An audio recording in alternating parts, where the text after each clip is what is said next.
जंगल में बहुत सारे गधे रहते थे और बड़े आराम से जी रहे थे।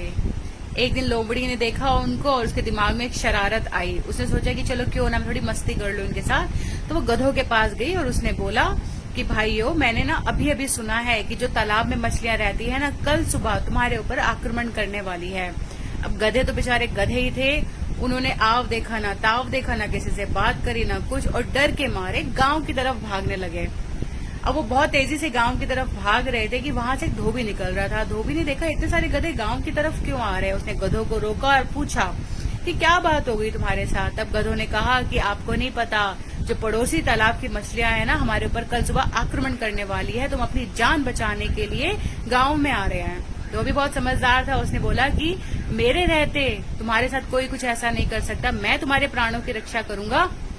तुम मेरे साथ मेरे घर चलो, लेकिन बदले में ना तुम्हें मेरे लिए काम करना पड़ेगा। गधों ने कहा हम तुम्हारे लिए सारे काम कर देंगे, लेकिन तुम हमारी मछलियों से रक्षा कर लो। और धोबी जो था वो गधों को लेकर अपने घर चला गया।